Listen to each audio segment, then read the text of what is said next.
I'm honored to meet you, Magos. I've already talked to your fellow tech priest. Are you conducting your research together? Not really. The tech priest is more focused on the ways of the machine. I, on the other hand, am a high-ranking geneticist of the machine god, with an extraordinary skill set that I feel is somewhat wasted on this ship.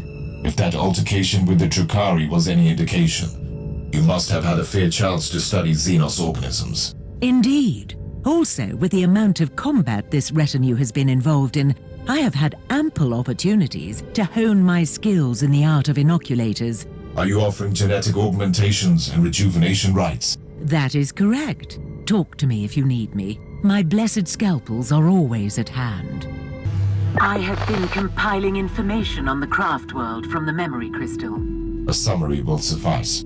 Tuatha is a minor craft world, primarily roaming in the Caligari Sector. This Aeldari megastructure has been constantly succumbing to a significant chaos infection that is gradually turning it inhabitable.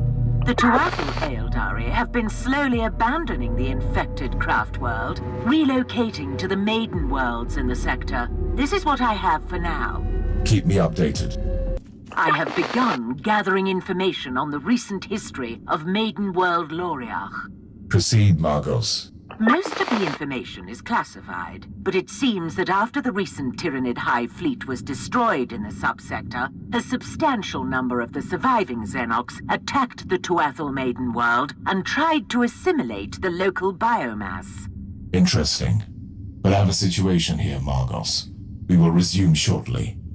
Inquisitor, the contents of the memory crystal suggest an explanation for the hatred of the craft world elder. There is no acceptable explanation for turning against the Imperium, but carry on. The Tuatha Eldar requested assistance from the Imperium when their maiden world succumbed to the Tyranid invasion, but Soul Forge World intercepted the message. The Adeptus Mechanicus decided to purge the Tyranid threat in their own jurisdiction and ordered a full-scale exterminatus on the Aeldari world. Logical. The results of biomass denial override the sanctity of a Xenos world. Loriach has become a barren wasteland, devoid of all life. These Aeldari on their dying craft world lost their last hope of escape from their demise. They blame the Imperium for their fate. I have noticed a sudden swarm of cherubim. What is happening, Magos? By restoring the power grid, you have activated the local cherub shrine. Are these cherubim performing surveillance on this level? This is their standard behavior pattern after an extended hibernation cycle. If I may give you some advice, you can access the information gathered at the cherubim shrine. Yes. Surveillance data is the prerequisite to tactical planning.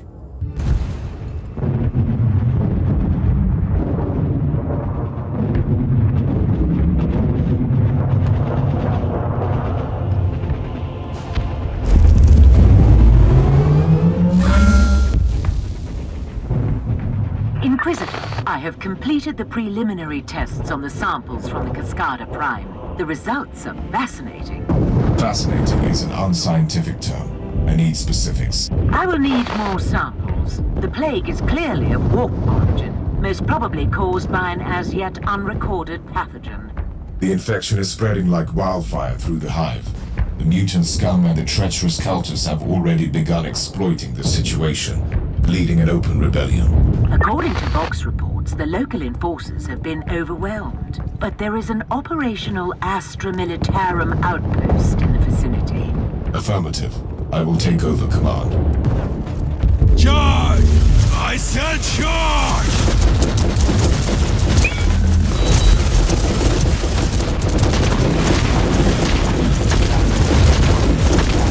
Charge, Icicle! Be scum! Marcus, I need your opinion on those unholy outgrowths. The growth in the dark look post-mortem, probably organic biomass. My theory is that the pustules are emitting gaseous pathogens to hasten up the spreading of the plague. The plague is indeed the result of an artificially created mutagenic pathogen of Nurgle, Only a very powerful entity of chaos is capable of creating something like that. The analysis of the patterns verified my theory. The outbreak originated from a specific location in this lower hive. Send me the coordinates. But first, we need to purge this area. Otherwise, this hive is doomed.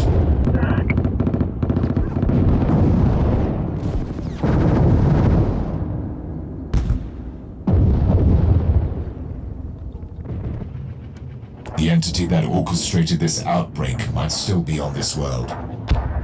Perhaps you should evaluate the option to capture it alive, Inquisitor. Always on the hunt for forbidden knowledge, right, Magos? The afflicted section has been cleared. I will return to the ship before heading into the bowels of the city. May I remind you that as long as the pathogen remains virulent in the host population, your achievement will be temporary. When I burn out the source of this blasphemous plague, the Officio Medicae can deal with the survivors. I've analyzed your logs several times, and I'm certain that the Alpha Pariah has the unique ability to completely destroy daemons instead of simple banishment.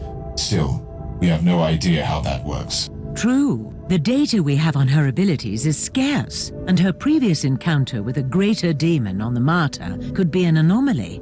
That is why I want her to join me on the chaos-infested world during my mission. Her powers could purge the infestation. You are experimenting with a live subject, Inquisitor. An idea worthy of a tech priest. A perplexing reaction. I was an adept of the cult Mechanicus. Their methods are also applicable to Ordo investigations. I will prepare the Alpha subject and have the teleportarium ready when you call for her.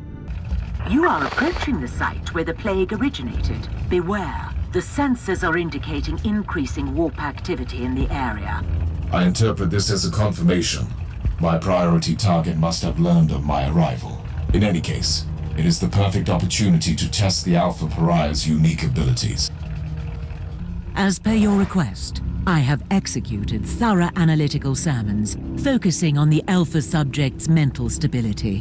Give me a brief update. The Alpha subject seems to bear the traces of deep mental conditioning, most probably conducted during her early sessions with Uther Tiberius. Does that affect her abilities? Probably not. Her will is adamant, but it might result in erratic behavior, which is quite a risk with her capabilities. What do you make of this ancient prophecy, Magos? The tech priest considers it pure Xenox nonsense. My opinion is more nuanced, but I can't see any practical use for it either. You are being too harsh. The prophecy alludes to certain facts that we know are valid. You are willing, then, to accept the existence of a million-year-old artifact created by a race long extinct that somehow had knowledge of the birth of beings like her? Uther's research was based on ancient fabricators' technology. The existence of the Alpha Pariah could easily be the result of this prophecy. In that case, the Pariah needs the artifact to control her powers and fulfill her true potential. Otherwise, she presents a grave danger to everyone. Welcome, fellow seeker of the truth. I'm afraid that you can't receive the teachings in your current state. Let Ulbrax, the Forsaken, free you from the bonds of your existence. What is this? No, Master! I was faithful! Looks like your friend freed you from the burden of your limbs. Emperor, be my shield and strength. Inquisitor, the leader of the cult might still be alive, but he has only a few minutes left. Send him up to the ship, and I will stabilize him for interrogation. How did the interrogation go? The subject had severe objections to the procedure, but once I rearranged certain neural pathways and removed a few non-vital appendages, he became very compliant. I have a full report if you're interested in the details. A summary will suffice. The word-bearers wanted to take out this fool once their schemes were compromised. They are hiding in the depths of the Underhive by the largest monolith. They will soon perform a grand ritual and sacrifice the remaining prisoners. These foul traitors and their craving for rituals. Anything else? The Xenox devices are somehow connected to these dark practices, but the heretic had no additional information, apart from the usual ramblings. How should we proceed, Inquisitor? We need to act immediately. We need a precise surgical cut to sever the head. Precise, surgical, and cuts. Excellent premises. We will start preparations at once.